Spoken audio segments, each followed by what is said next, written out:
Hi dear students, class 12 mathematics pre board exam paper solve करते हैं। 2025 का है, बिल्कुल बोर्ड के पैटर्न पे पेपर बनाया है आपके लिए। तो क्वेश्चन नंबर 1 का क्वेश्चन नंबर 1 के 10 पार्ट्स होते हैं, तो कॉ वाला पार्ट, ठीक है। इफ़ यदि sine inverse x is equal to x, तो x का मान निम्नलिखित में से किस अंतराल में है। If sine inverse x is equal to x, the value of x lies in which of the following interval. तो यहाँ मैं आपको दो बात बताता हूँ, आप पेपर में कंफ्यूज कर सकते हैं। ये प्रश्न आपको दो टाइप से पूछा जा सकता है। एक तो sine inverse sine x is equal to x। यदि ऐसा है, इसमें और इसमें अंतर है। यहां इनवर्स पहले और साइन अंदर है, यहां साइन पहले और साइन इनवर्स अंदर है। साइन इनवर्स साइन x भी x ही होता है। साइन इनवर्स साइन क्या होता है, x होता है। तो x हमेशा किस इंटरवल में होता है, क्लोज इंटरवल -π/2 से π/2 में। क्लोज इंटरवल, बंद अंतराल, x बिलोंग्स टू -π/2 टू π/2। ध्यान रखना, साइन इनवर्स साइन x यदि x है, क्योंकि आप जानते हैं कि sine x sine 30, sine 45, sine 60, sine 90 या एंगल के रूप में आएगा, ठीक है। तो साइन इनवर्स साइन x और x कहाँ होगा, -π/2 से π/2। क्लोज इंटरवल, ओपन नहीं, क्लोज इंटरवल, बंद अंतराल, खुला अंतराल नहीं। ये x की वैल्यू यहां पड़ेगी। Principal value branch inverse trigonometric function में पढ़ा है आपने, ठीक हो गया। पर एक क्वेश्चन ऐसा नहीं है। यदि प्रश्न ऐसा होगा कि x का मान, यदि प्रश्न ऐसा है कि x का मान निम्नलिखित में से किस अंतराल में है, if sine inverse sine x is equal to x, in which interval x lies, तो x lies in this interval, ठीक हो गया, इन दिस क्लोज इंटरवल। पर एक प्रश्न दूसरा है। प्रश्न है डियर स्टूडेंट, आपके पास क्या पूछा गया है कि sine inverse x is equal to x, और अभी मैं क्या कर रहा था, sine inverse sine x is equal to x। दोनों को देखिए, अलग है प्रश्न। तो यहां तो x कहां पड़ रहा था, x belongs to close interval -π/2 to π/2, और यहां का जो x है ये साइन इनवर्स x है ना। तो आपने पढ़ा है sine inverse 1/2, sine inverse 1/√2, sine inverse √3/2। ये उस टाइप की वैल्यूज में आएगा ये, या एंगल नहीं आएगा, ये एंगल नहीं है, साइन इनवर्स। तो यहां पर x की वैल्यू -1 से +1 के बीच पड़ेगी। This x lies in this close interval, x का मान इस क्लोज इंटरवल में होगा, ठीक है। तो दोनों टाइप के मैंने आपको बता दिए हैं। एग्जाम में यदि आता है तो वहां ध्यान आप रखना कि साइन इनवर्स अंदर है कि साइन इनवर्स बाहर है, उसके हिसाब से आंसर तय होना है। यहां पर क्या है, साइन बाहर है, इनवर्स अंदर है, x हो गया, तो x की वैल्यूज कहां पड़ेंगी, इसमें। x का मान निम्नलिखित में से किस अंतराल में है, इसमें। The value of x lies in which of the following interval, in this interval. तो ये वाला ऑप्शन आपका करेक्ट हो गया। तो यहां मैं लिख दूंगा, देखिए अब आंसर आप कैसे आपको देना है। जो बहुविकल्पी हैं, जो मल्टीपल चॉइस क्वेश्चंस हैं, उनके आंसर कैसे लिखना आपको मालूम हो गया। ये वाला विकल्प सही है, तो आप लिख देंगे यहां पर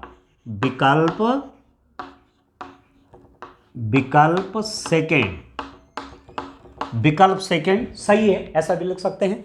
विकल्प सेकंड सही उत्तर है, या विकल्प सेकंड क्या है, विकल्प सेकंड पूरा ही उतार लीजिए, -1 to 1 सही उत्तर है। बस इतना आप लिख दीजिए, और आपने इतना भी लिख दीजिए, इतना भी आपने लिख दिया कि विकल्प सेकंड सही उत्तर है, तो वो भी सही है। इंग्लिश में क्या लिखेंगे, ऑप्शन, इंग्लिश के स्टूडेंट ऑप्शन सेकंड मैं उसको उतार लेता हूं, -1 to 1 is correct. Option second this is correct. जो स्टूडेंट इंग्लिश मीडियम वाले होंगे वो इस रूप में लिखेंगे, हिंदी मीडियम के स्टूडेंट इस रूप में लिखेंगे। क्लियर हो गए? चलिए नेक्स्ट क्वेश्चन देखते हैं। इसमें आपको ज़्यादा टाइम नहीं लगाना है, कोई एक्सप्लेनेशन नहीं देना है। माना कैलकुलेशन की आवश्यकता होगी तो आप रफ में करेंगे, बाएं पेज पे रफ वर्क किया जाता है, फिर बाद में रफ करने के बाद आपसे काट देंगे ऐसे। ठीक हो गया? यहाँ पर एक्सप्लेनेशन नहीं देनी, केवल आंसर लिखना है कि कौन सा ऑप्शन सही है। तो ये मैंने आपको बता दिया कि ये वाला इसमें सही ऑप्शन है। ठीक हो गया? अब देखो क्वेश्चन नंबर 1 का ख, A = Aij m/n एक वर्ग आव्यूह है यदि ये वाला आव्यूह वर्ग आव्यूह होगा यदि ये सही है कि ये सही है कि ये सही है कि इनमें से कोई नहीं है, तो आप बोलेंगे ये सही आंसर है। जब m बराबर n हो जाए, m मतलब रोज, पंक्तियों की संख्या स्तंभों की संख्या के बराबर हो जाए, number of rows is equal to number of columns, then that matrix become square matrix. ठीक है? इंग्लिश में क्या है, this matrix is a square matrix if, क्या होगा, स्क्वायर मैट्रिक्स में number of the rows is equal to number of the columns, पंक्तियों की संख्या और स्तंभों की संख्या आपस में बराबर होती है, तब जाकर के कोई मैट्रिक्स स्क्वायर मैट्रिक्स बनती है। तो ये वाला आंसर सही है, थर्ड वाला। तो क्या लिख देंगे, विकल्प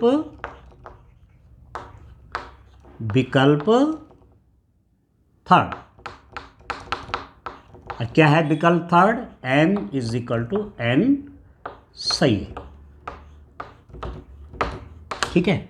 ऑप्शन थर्ड, ऑप्शन इंग्लिश वाले स्टूडेंट कैसे लिखेंगे, ऑप्शन थर्ड इज करेक्ट लिख देंगे, या ऑप्शन थर्ड पूरा लिख दीजिए, m/n, m = n is correct. ठीक हो गया? ठीक है? इस रूप में इंग्लिश के स्टूडेंट इस रूप में लिखेंगे, हिंदी वाले ऐसे लिखेंगे, विकल्प थर्ड सही उत्तर है, या विकल्प थर्ड m = n सही है। ठीक है डियर स्टूडेंट? इस रूप में लिखेंगे। चलिए और क्वेश्चन पर चर्चा करते हैं। आइए डियर स्टूडेंट, क्वेश्चन नंबर 1 का गो वाला पार्ट देखते हैं। sin x² का अवकलज का मान निम्नलिखित में से कौन सा है? Which of the following is the value of derivative of sin x²? sin x² का डिफरेंशिएशन करना है, sin x² का अवकलन करना है। ठीक है? एक बात आपसे और कह दूं कि जब आपके पास मल्टीपल चॉइस क्वेश्चन आते हैं, बहुविकल्पी प्रश्न आते हैं, जैसे ये है, ये मल्टीपल चॉइस क्वेश्चन है, 4 ऑप्शन दे रखे हैं, उनमें से एक सही है। बाय द वे आपको कोई ऑप्शन नहीं आया तो एग्जाम में यहाँ नेगेटिव मार्किंग नहीं है। ठीक है? आप अंदाज से किसी विकल्प का आंसर लिख लीजिए। यदि आपको सही उत्तर नहीं आ रहा है तो ऐसे छोड़ने से अच्छा ये है कि आप कोई ना कोई विकल्प को चुन लीजिए, हो सकता है सही हो जाए तो आपको मार्क्स मिल जाएंगे। ठीक है ना? समझ में आया? ये चीज़ ध्यान रखना। अब इसको देखो, डेरिवेटिव करना, डिफरेंशिएशन करना है, d/dx sin x² का। मैं आपको समझा रहा हूँ, आपने ऐसी कैलकुलेशन नहीं करने की आवश्यकता होगी तो रफ में करेंगे, यहाँ नहीं करेंगे। ठीक है? यहाँ केवल आंसर लिखने हैं। अब देखो, सबसे पहले ये भूल जाइए आप कि साइन के साथ क्या है। ये मान के चलिए कि साइन के साथ x है, साइन एक्स का मैं डिफरेंशिएशन कर रहा हूं, तो साइन एक्स का डिफरेंशिएशन क्या होता है? साइन एक्स का डिफरेंशिएशन होता है कॉस एक्स। अब यहां पर एक्स की जगह एक्स स्क्वायर। डिफरेंशिएशन पूरा हो गया? नहीं, अभी नहीं हुआ, अभी तो साइन एक्स के रूप में हुआ है। अब इसका भी डिफरेंशिएशन होगा, तो into D by D x x square sine something, क्या डिफरेंशिएशन लिख दिया? कॉस जो था उसके साथ cos x square.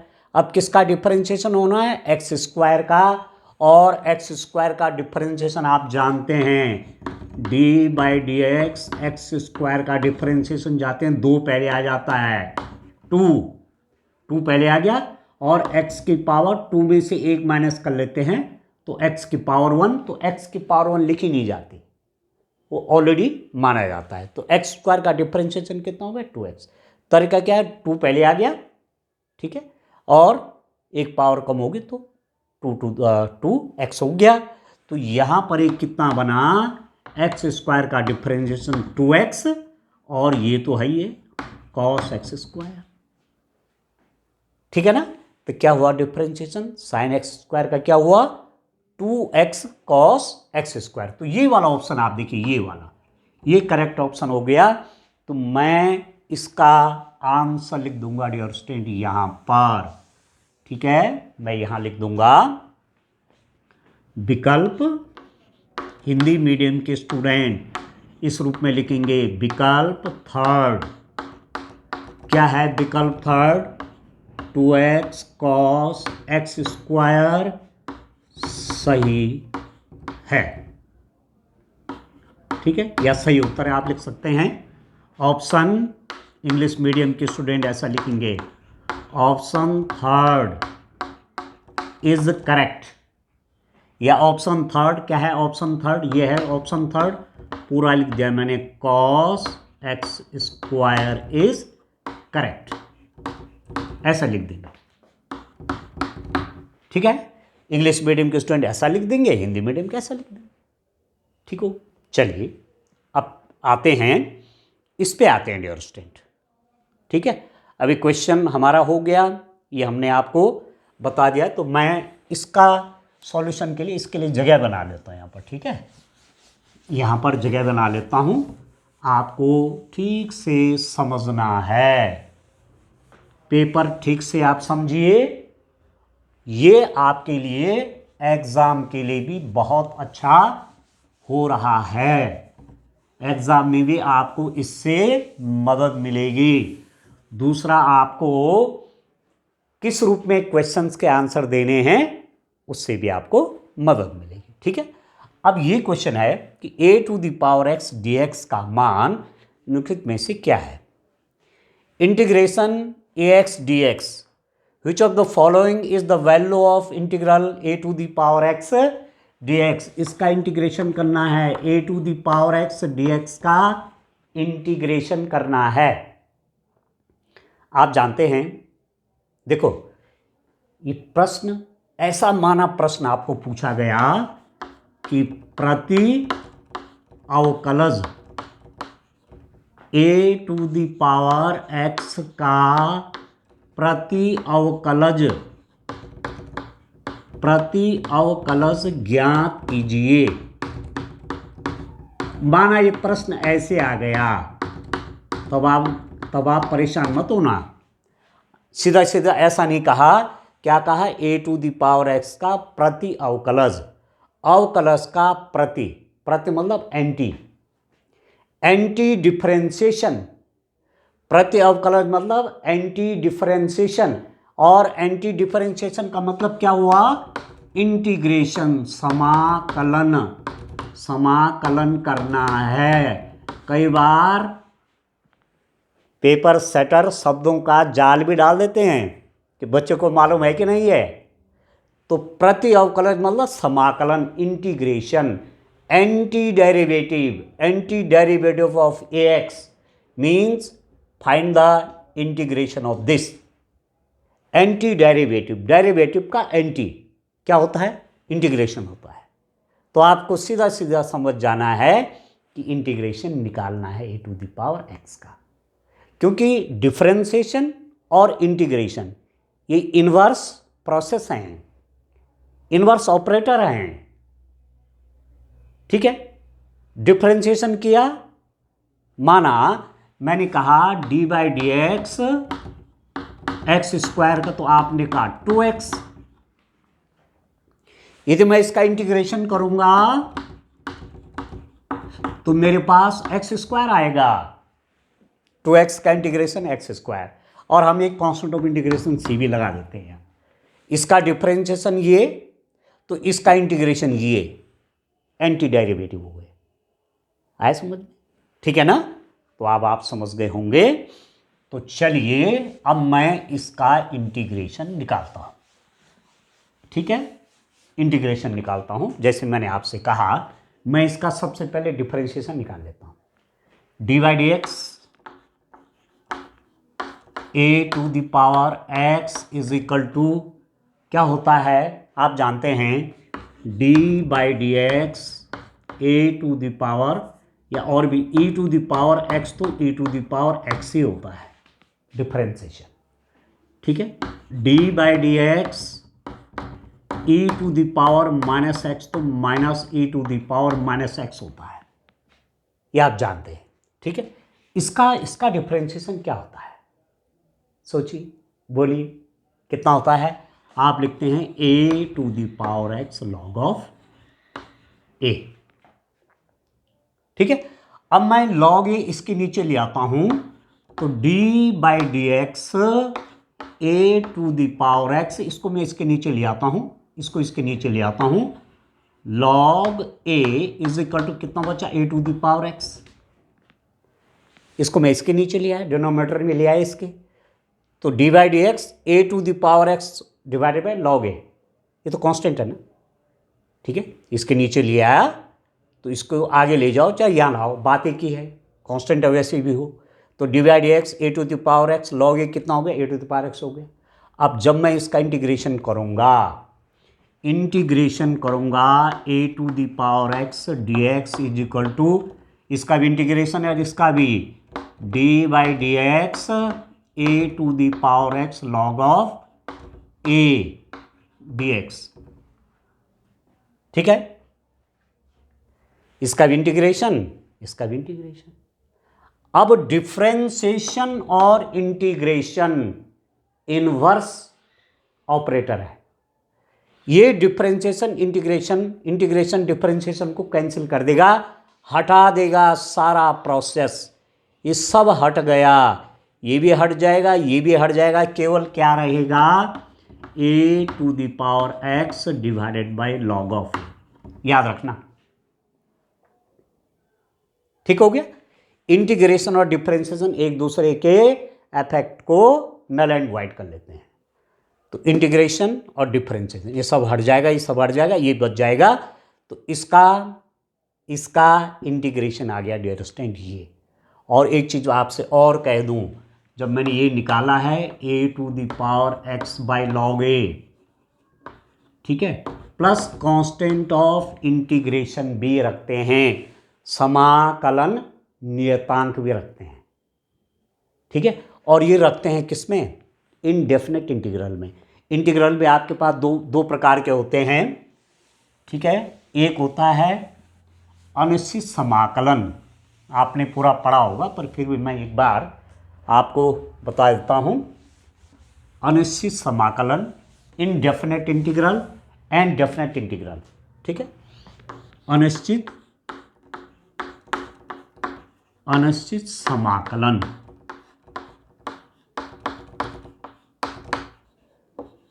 Indefinite integral और निश्चित समाकलन,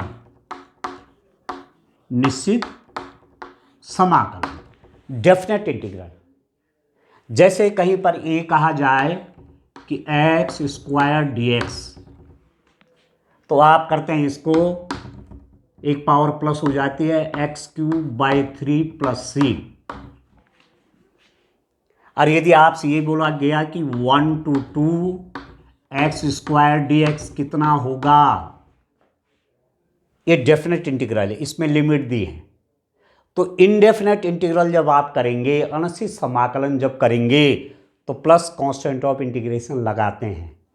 पर जब निश्चित समाकलन करते हैं, डेफिनेट इंटीग्रल करते हैं, लिमिट दी हुई है 1 to 2, तब हम ये नहीं लगाते, ये सी नहीं लगाते, सीधा इसका इंटीग्रल लिख देते हैं x³/2 under the limit 1 to 2। ठीक है, तो पहले x की जगह 2 करेंगे, 2 to the power 3/2 माइनस, फिर x की जगह 1 कर देंगे, 1 to the power 3/2 आंसर निकाल देंगे। ठीक है, तो डेफिनेट इंटीग्रल इनडेफिनेट इंटीग्रल में अंतर होता है डियर स्टूडेंट। ठीक है, अब ऐसा क्यों आता है वो भी मैं थोड़ा आपको समझा देता हूं कि ऐसा क्यों होता है। जैसे माना मैं लिखूं कि d/dx x² + 2 कितना हुआ, तो आपने इसका डिफरेंशिएशन किया, ये तो प्लस इसका किया, तो इसका तो 0 हो जाता है और इसका डिफरेंशिएशन हो गया 2x। ठीक है, अब इसका इंटीग्रल करूंगा तो ये आना चाहिए, ये तो ही हमने बताया कि डिफरेंशिएशन करके ये आया तो इसका इंटीग्रेशन करके ये आएगा। तो यदि मैं इसका इंटीग्रेशन करूंगा तो क्या तरीका है, 2 × x⁴ कितना हो जाएगा, 1 पहले से, तो 1 और प्लस हो जाएगा 2/2, इससे कट गए, प्लस लिखते हैं हम c, तो क्या हो जाएगा x² + c।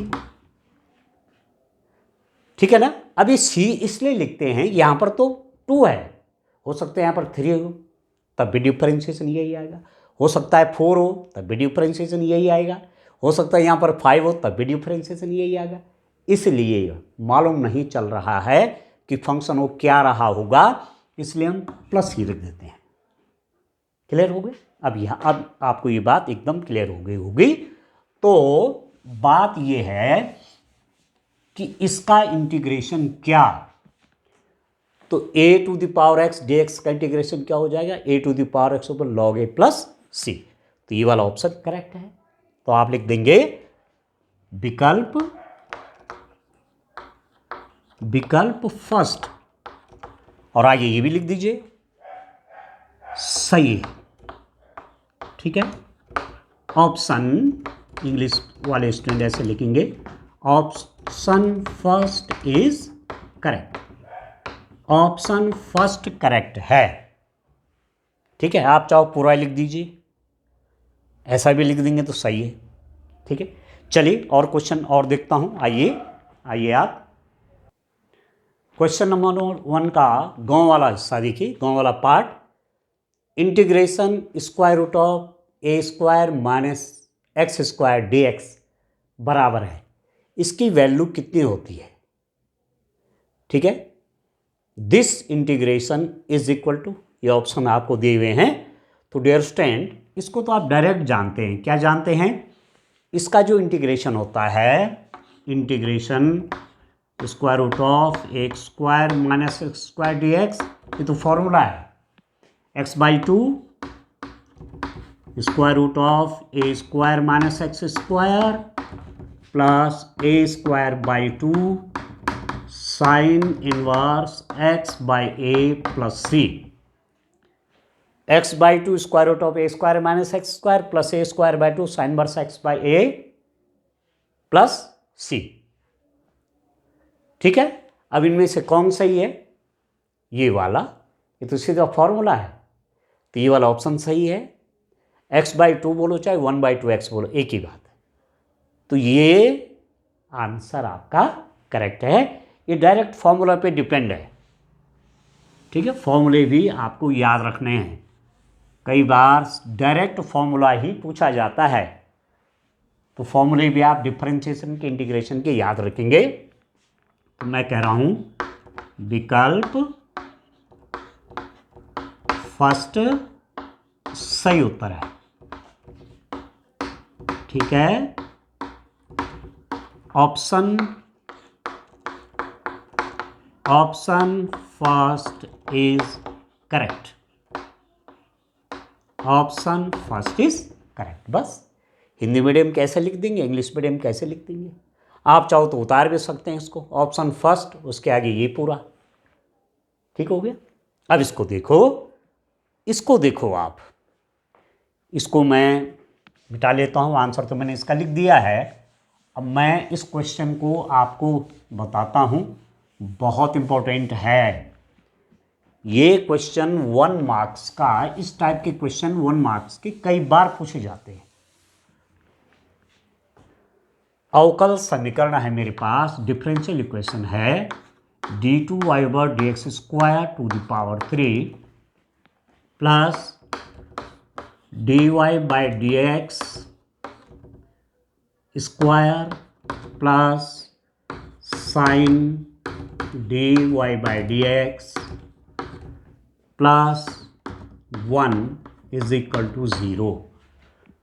ठीक है, प्लस 1 इज इक्वल टू 0। ये डिफरेंशियल इक्वेशन है, ये अवकल समीकरण है, क्योंकि इक्वेशन है किसमें, डिफरेंशियल ऑपरेटर में है ना, dy/dx d2y/dx²। तो ये एक अवकल समीकरण है। इसकी जो कोटि, ऑर्डर, एक होता है कोटि, ऑर्डर, और एक होती है घात, इंग्लिश में बोलते हैं डिग्री। ये ध्यान रखना आपने। कोटि कौन होता है, ऑर्डर कौन होता है, कितनी बार अधिकतम डिफरेंशिएशन हुआ है। यहाँ पर 1 बार हुआ है, यहाँ पर 2 बार हुआ है, अधिकतम कितनी बार हुआ है, ये तो घात है ना, इससे मतलब नहीं है। अधिकतम कितनी बार डिफरेंशिएशन हुआ है, आप कहेंगे 2 बार हुआ है, d2y/dx²। तो इसका ऑर्डर हो जाएगा, इसकी कोटि हो जाएगी 2, क्योंकि मैक्सिमम डिफरेंशिएशन कितनी टाइम हुआ है, 2 टाइम हुआ है। 2 बार अधिकतम डिफरेंशिएशन 2 बार हुआ है, तो कोटि हो जाएगी 2। ठीक है, ऑर्डर हो जाएगा 2। अब दूसरा एक चीज होती घात। यदि ये न होता,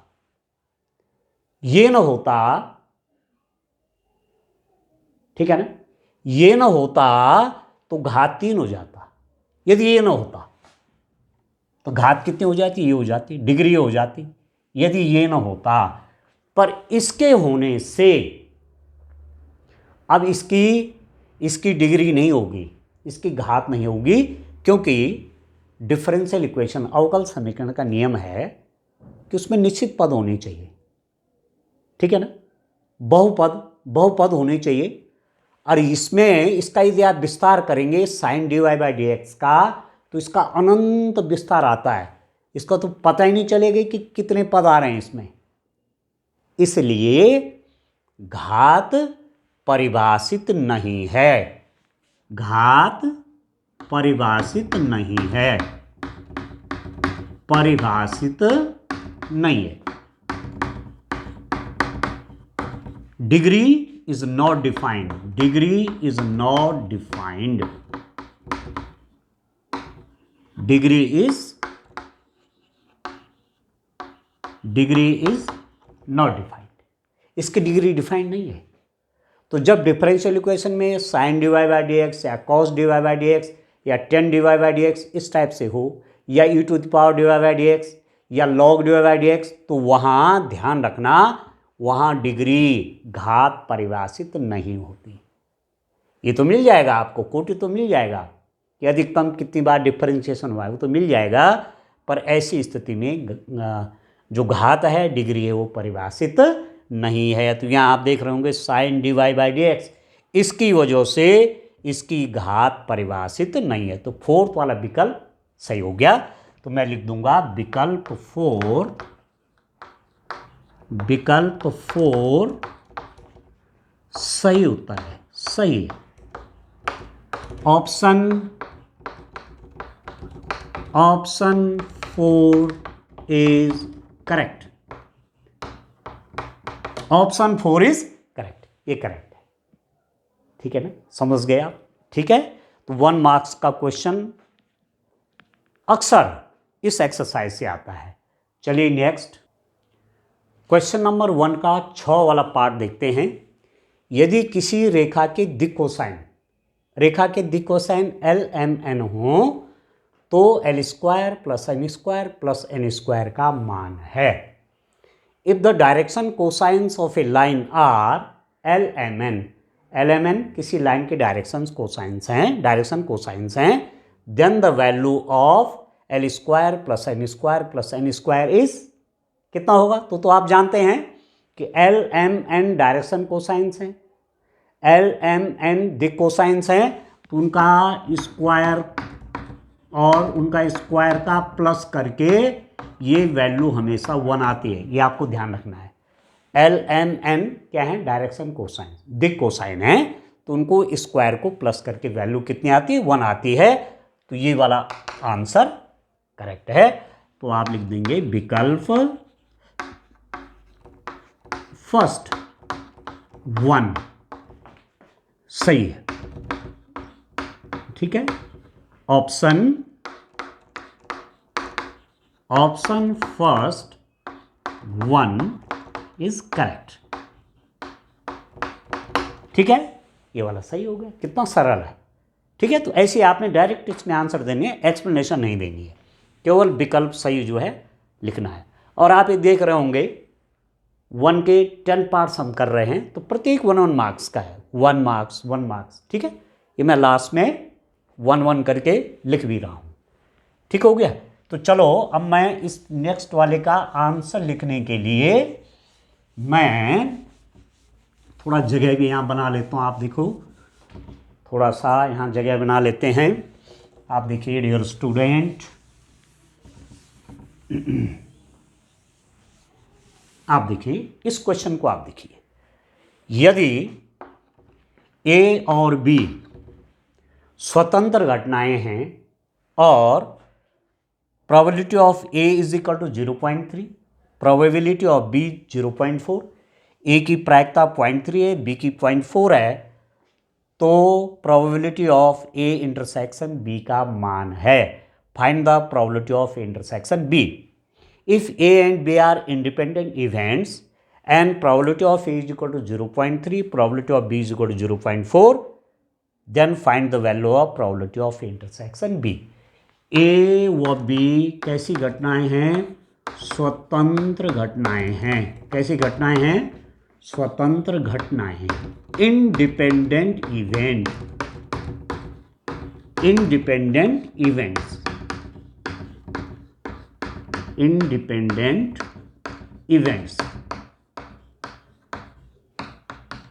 A व B स्वतंत्र घटनाएं हैं। A and B are independent events, तो probability of A intersection B होता है डियर स्टूडेंट। ये आपको मालूम है कि यदि इसकी प्रोबेबिलिटी चाहिए तो क्या हो जाता है? Probability of A into probability of B। A और B स्वतंत्र घटनाएं हैं, तो A इंटरसेक्शन B की प्रायिकता कैसे निकालेंगे? Probability of A into probability of B। ठीक है, A and B are independent events, so probability of intersection B is equal to probability of A into probability of B। तो probability of A intersection B कितना हो जाएगा? probability of A is given, that is 0.3 into probability of B is given 0.4, then multiply these two, 4 3 are 12। अब decimal कहाँ पर लगेगा? देखो, decimal के बाद 1 डिजिट यहाँ है, 1 डिजिट यहाँ है, 2 हो गई। तो यहाँ से काउंट करते हैं 1 2, यहाँ पर लग जाएगा और 0 अपनी तरफ से इधर लगा दीजिए। इस 0 की कोई वैल्यू नहीं होती। ठीक है, ये मान को अफेक्ट नहीं करता।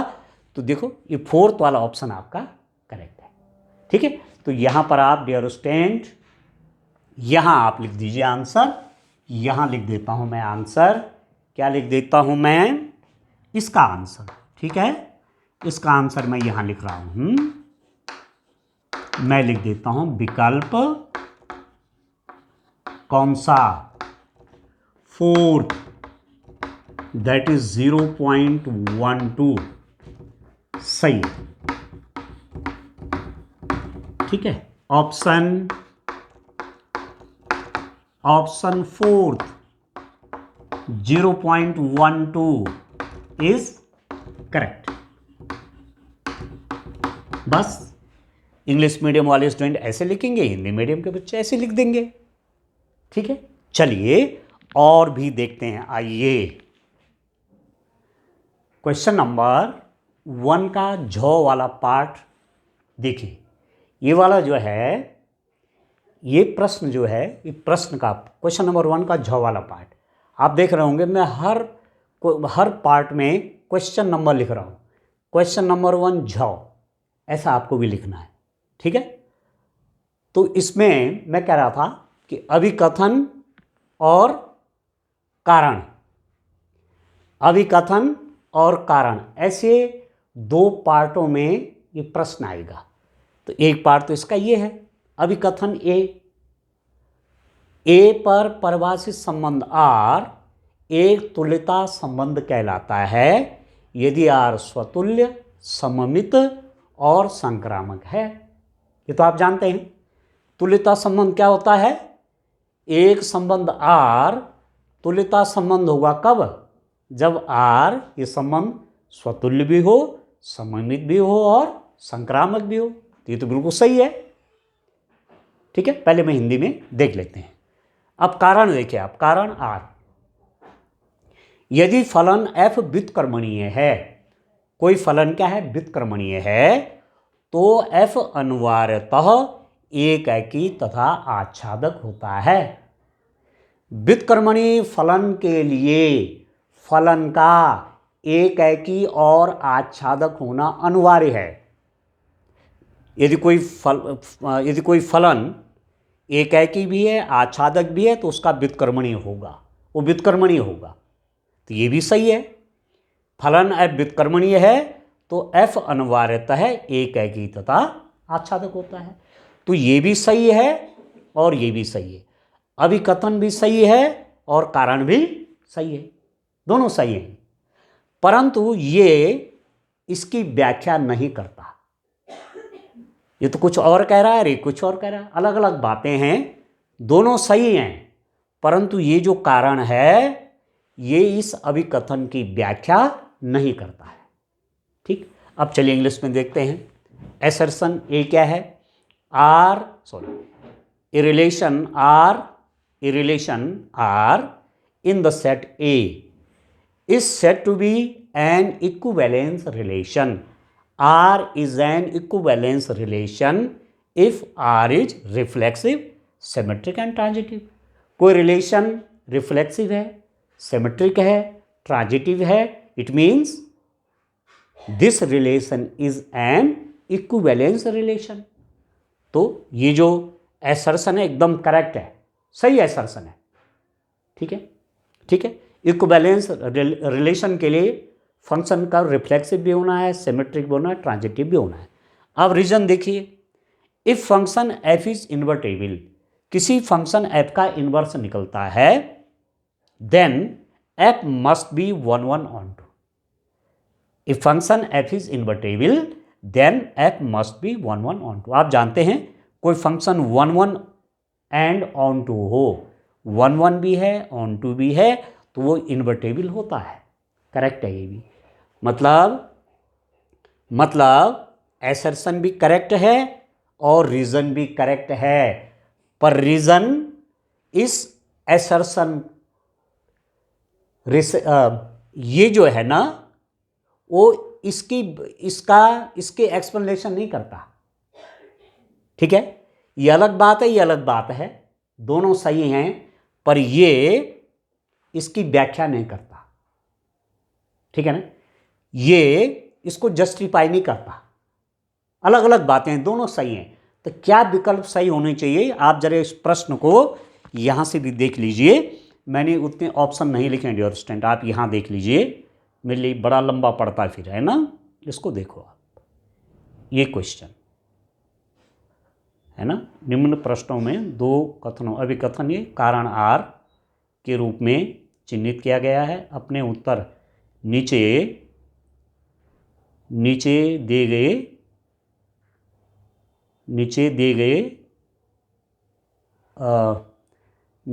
दिए गए क्या लिख रहा है, नीचे दिए गए कोड के अनुसार अंकित कीजिए। अभी देखो, फर्स्ट वाला जो ऑप्शन है, ये ए और आर दोनों सत्य हैं और आर ए की सही व्याख्या करता है। Both A and R correct and R is the correct explanation of A. ये तो गलत हो गया। ये बात तो ठीक कह रहे हैं कि ए और आर दोनों क्या हैं, सत्य हैं। ए और आर दोनों सत्य हैं, पर आर ए की सही व्याख्या नहीं करता है। Both A and R are correct and R is the correct explanation of A. A wrong है, ठीक हो गया। सेकंड देखिए, ए एंड आर दोनों सत्य हैं तथा आर ए की सही व्याख्या नहीं करता है, ये करेक्ट है, ये है सही वाला विकल्प। ए एंड आर दोनों सत्य हैं तथा आर ए की सही व्याख्या नहीं करता है, ये वाला सही है बच्चों। Both A and R correct, बिल्कुल सही, ए एंड आर दोनों करेक्ट हैं, but R is not the correct explanation of A, बिल्कुल सही है, ये वाला ऑप्शन सही होना चाहिए, सेकंड वाला। थर्ड क्या कहता है, ए सत्य है लेकिन आर असत्य, ये भी रॉन्ग है। फोर्थ वाला कह रहा है ए और आर दोनों असत्य, तो ये गलत है। तो कौन सा ऑप्शन सही है, सेकंड वाला ऑप्शन आपका करेक्ट है। तो यहां पर आप लिख देंगे विकल्प सेकंड सही उत्तर है,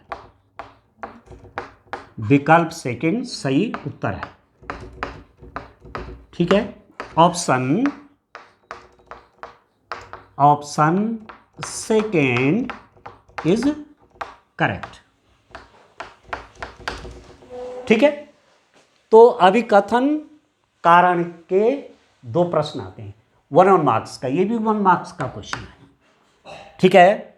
एसर्शन रीजन के 2 प्रश्न आएंगे, एक मैंने ये लिख दिया, दूसरा प्रश्न मैं आपके लिए लिख देता हूं, आइए उसको देखते हैं। डियर स्टूडेंट, क्वेश्चन नंबर 1 का यों वाला पार्ट, ये भी 1 मार्क्स का है, ठीक है, क्योंकि पेपर में अभिकथन और कारण, एसर्शन और रीजन के 2 पार्ट में आते हैं 1 मार्क्स के, ठीक हो गया। अभिकथन क्या है, किसी सदिश की दिशा दिक् कोसाइन से निर्धारित हो जाती है, बिल्कुल सही है। यदि दिक् कोसाइन हमको मालूम है तो उसकी डायरेक्शन हम निकाल देंगे, एंगल निकाल देंगे कि X axis Y axis Z axis से वेक्टर कितना कितना एंगल बना रहा है, ठीक है। तो सही है, सदिश की दिशा दिक् कोसाइन से निर्धारित हो जाती है, दिक् कोसाइन मालूम है, ठीक है। तो एक्सिस से कितना एंगल वेक्टर बना रहा है मालूम हो जाता है, ठीक हो गया। इसका कारण देखिए, यदि कोई सदिश एक्स वाई और जेड अक्षों से क्रमशः अल्फा बीटा और गामा कोण बनाएं, कोई vector x y z axis से अल्फा बीटा गामा एंगल बना रहा है, तो सदिश की दिशा cos alpha cos beta cos gamma से निर्धारित हो जाती है। तो यही बात तो है, इसी को तो यहाँ पर एक्सप्लेन कर रहा है वो, ठीक है, कि डायरेक्शन कोसाइंस मिल जाएंगे यदि alpha beta gamma x axis से अल्फा एंगल बना रहा है वेक्टर, वाई एक्सिस से बीटा एंगल बना रहा है, जेड एक्सिस से गामा एंगल बना रहा है, तो cos alpha cos beta cos gamma direction cosines हो जाएंगे, और डायरेक्शन कोसाइन से भी डायरेक्शन का वेक्टर का मालूम हो जाता है। तो ये भी सही है, ये भी सही है, और ये इसकी व्याख्या कर रहा है, जो यहाँ कहा गया है उसको यहाँ व्याख्या हो रही है। तो ये भी सही है, ये भी सही है, और ये इसकी व्याख्या कर रहा है। तो ऑप्शन 1 करेक्ट होगा। इंग्लिश में देख लीजिए, the direction of A vector is given by the direction cosines. Vector की डायरेक्शन कोसाइंस से तय हो जाती है, correct. The direction of A vector is given by the direction cosines मालूम है तो वेक्टर की डायरेक्शन हमको मालूम हो जाती है। रीजन क्या कह रहा है, if a vector makes an angle alpha beta and gamma with X Y and Z axis respectively, X axis से वेक्टर अल्फा एंगल बना रहा है, वाई एक्सिस से बीटा एंगल बना रहा है, जेड एक्सिस से गामा एंगल बना रहा है, then the direction cosines of the vector will be determined by cos alpha cos beta cos gamma। Alpha beta gamma angle आपको दे रखे हैं विद एक्सिस, वेक्टर बना रहा है एक्सिस के साथ, तो cos alpha cos beta cos gamma direction cosines हो गए, और डायरेक्शन कोसाइन से भी वेक्टर की डायरेक्शन मालूम हो जाती है। तो ये भी करेक्ट है, एसर्शन भी करेक्ट है, रीजन भी करेक्ट है, और रीजन आर इस एसर्शन की एक्सप्लेनेशन कर रहा है, ठीक है ना, इसकी व्याख्या ये कर रहा है करेक्ट एक्सप्लेनेशन, ये इसकी एक्सप्लेनेशन भी कर रहा है। तो ऑप्शन फर्स्ट, जैसे मैं पहले आपको दिखाया भी था वीडियो में, तो यहाँ आप देखेंगे ऑप्शन फर्स्ट ए और आर बोथ करेक्ट, ए और आर दोनों सही हैं और आर ए की सही व्याख्या करता है। तो विकल्प फर्स्ट सही उत्तर है, विकल्प फर्स्ट सही उत्तर है। Option first is correct, option first is correct.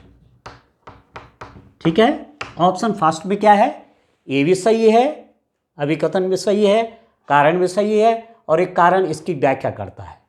Assertion भी करेक्ट है, रीजन भी करेक्ट है और रीजन इसकी एक्सप्लेनेशन करता है। तो ये वाला ऑप्शन फर्स्ट सही है। ठीक है डियर्स, तो इस रूप में क्वेश्चन आपको करने हैं।